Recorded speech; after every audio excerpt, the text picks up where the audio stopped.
আমার সাথে তুমি চলো। আবু জাহেল ভাতিজাকে নিল পিছনে, উটটার পিছনে নিল, নিয়ে চলা শুরু করলো। কিন্তু আবু জাহেল সামনে বসেছে, রাসূল আকরাম সাল্লাল্লাহু আলাইহি ওয়াসাল্লাম পিছে বসার কারণে ওই যে উটনি বা উটটার উপরে বসেছিল, উটটার সামনে যায় না। আবু জাহেল পিটানো শুরু করলো। পিটাইতে পিটাইতে এক সময় আল্লাহর দরবারে এই উট ফরিয়াদ জানাইল, আল্লাহ কিতাবের মধ্যে আসছে, আল্লাহ আমার জবান খুলে দাও, আমি আবু জাহেল বেয়াদবির করার কারণটা বুঝাই দিই। আল্লাহ তাআলা উটের জবান খুলে দিল।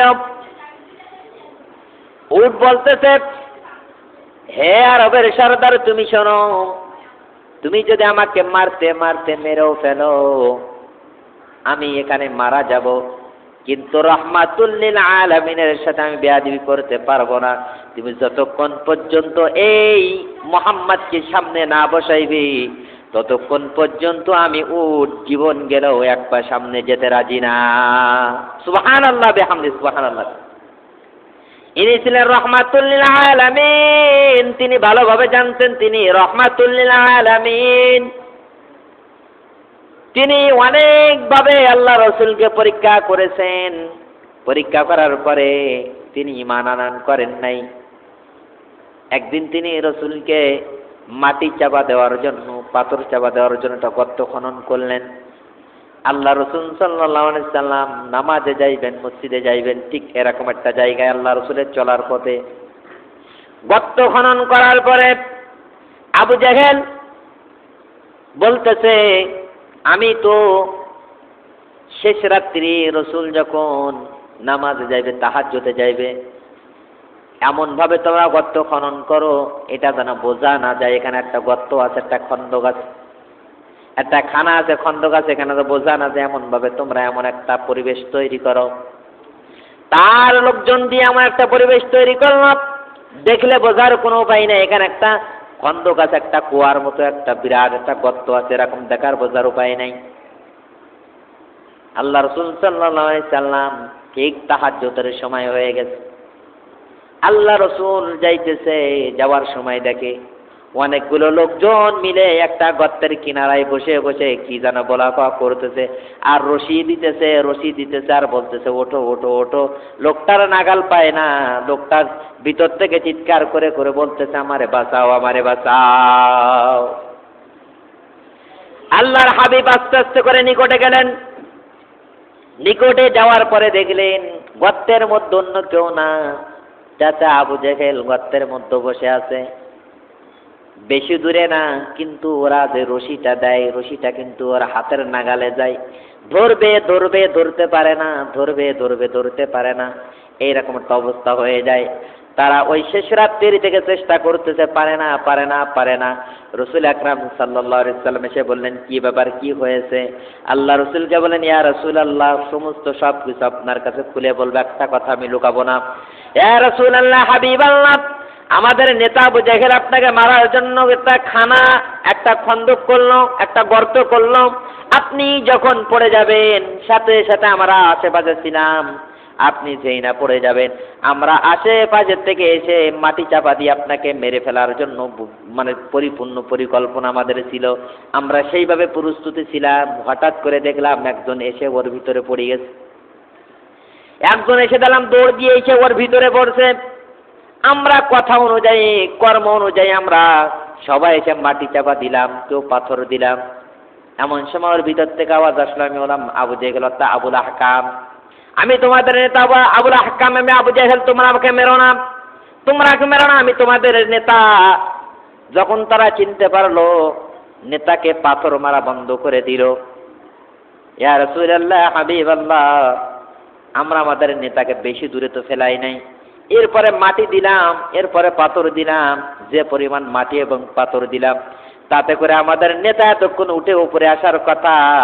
ইয়া রাসূলুল্লাহ, হাবিবাল্লাহ, আমরা দেখতেছি আমাদের নেতা আমরা যত নড়ে চড়ে তত ধর মাটির গভীরে চলে যায়। আমরা যতবার রশি দিই, রশিগুলো যত রশি দিই, মনে করি আমরা হাত দশেক রশি দিলে হয়ে যাবে। আমরা রশি দিতে দিতে দিতে দিতে অগণিত অগণিত অগণিত পরিমাণ রশি দিতে দিতে দিতে দিতে আমাদের অবশিষ্ট রশিগুলো সব ফুরায় গেছে ইয়া রাসূলুল্লাহ, আমরা আমাদের নেতাকে নাগাল পাই না। ধরে কোন সুবহানাল্লাহ। রাসূলুল্লাহ সাল্লাল্লাহু আলাইহি ওয়াসাল্লাম বলেন, চাচা আপনি যে বেয়াদবি করেছেন, বেয়াদবির কারণে হয়তো আল্লাহ তাআলা আপনাকে শাস্তি দিতেছেন। আপনি ওয়াদা করেন আমি যদি আপনারে আল্লাহর তরফ থেকে বাঁচাই দিই আপনি কালিমা পড়বেন নি। আমি যদি আপনাকে বাঁচাই দিই তাহলে আপনি কালিমা পড়বেন নি। আবু জেহেল বলল, অবশ্যই অবশ্যই কালিমা পড়ব, কারণ তুমি আমার মৃত্যুর হাত থেকে যখন বাঁচাবে এই জীবনের মালিক আমি তোমারে বানাই দিব। আল্লাহ রাসূল সাল্লাল্লাহু আলাইহি ওয়াসাল্লাম সরল মনা মানুষ। আল্লাহ রসুল অত্যন্ত নমনীয় ছিলেন।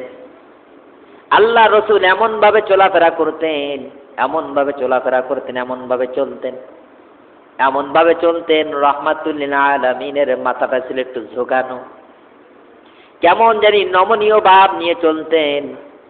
আল্লাহ রসুলের সাথে যদি কোনো ব্যক্তি একবার কথা বলতো দ্বিতীয়বার কথা বলার জন্য পাগল পারা হয়ে যেত। ধরে কান সুবহানাল্লাহ। তার কথার ধরনগুলো এত সুন্দর ছিল, তার কথার বাক্যগুলো এত সুন্দর ছিল, এত সুন্দর সাহিত্যিক তিনি ছিলেন। তার কথার ধরন দেখে আরবের বড় বড় পণ্ডিতরা, বড় বড় সাহিত্যিকবিদরা বলতেন আল্লাহ রসুল হলেন উত্তম সাহিত্যিকবিদ। ধরে কান সুবহানাল্লাহ।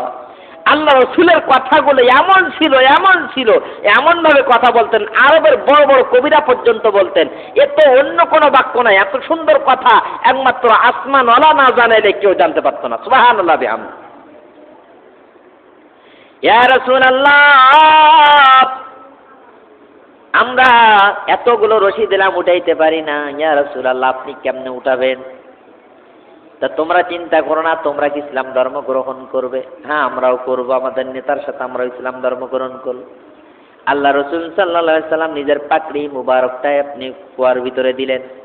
কুয়ার ভিতরে দেওয়ার সাথে সাথে আল্লাহ রসুল সাল্লাল্লাহু আলাইহি সাল্লামের ওই পাকড়িটা ধরে আবু জেহেল যখন উপরে উঠে আসতো একটা মুস্কি রক্তমাখা মুখে একটা মুস্কি হাসি দিয়ে বলল, মুহাম্মদ তোর মতন জাদুকর আসমানের নিচে জমিনের উপর আর দ্বিতীয় জন নাই। নাউযু বিল্লাহি মিন যালিক। মান ইয়াহদিল্লাহু ফালা মুদিল্লা লাহু ওয়া মান ইউদ্লিলহু ফালা হাদিয়া লাহু। হিদায়াতের মালিক হলো আল্লাহ, হিদায়াতের চাবিকাঠি আল্লাহ। আমি রসুলের হাতেও দিছি না। এ নবী আপনি চিন্তা করেন না, চিন্তা করেন না, আমি যাকে ভালোবাসবো আমি তাকেই একমাত্র হিদায়াতের পথ দেখাবো, উত্তম পথ দেখাবো। তুমি বলার কর্তব্য বলে যাও, তুমি মন খারাপ করো না।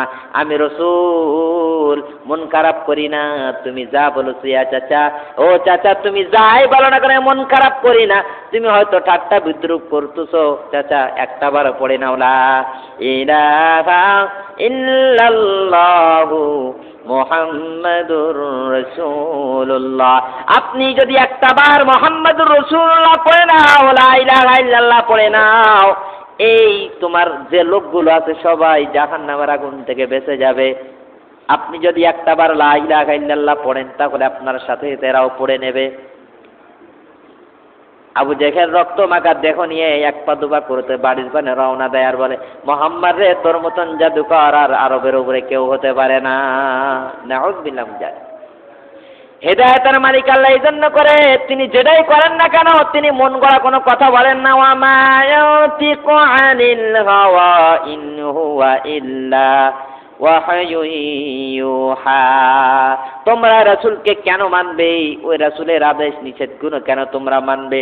ওই রাসূলকে কেন তোমরা নিজের জীবন বৃত্তান্ত হিসেবে, নিজের মাপকাঠি হিসেবে রাসূলকে নিবে? রাসূলের আদর্শকে কেন নিজের ভিতর ঢুকাবে? কারণ তিনি এমন একজন নবী, তিনি মন গড়া কোনো কথা বলেন না। তিনি যাই বলেন আল্লাহর ওহী, ইন হুয়া ইল্লা ইউহা। সুবহানাল্লাহ। কারণ তুমি যদি রাসূলের অনুগত্য করতে পারো, তোমার রাসূলের অনুগত্য করার কারণেই হলো, রাসূলের অনুগত্য করাই হলো আল্লাহর অনুগত্য করা। আল্লাহ নিজেই বলেন, ওয়া মান ইতি'র রাসূলা ফাকাদ আতা আল্লাহ।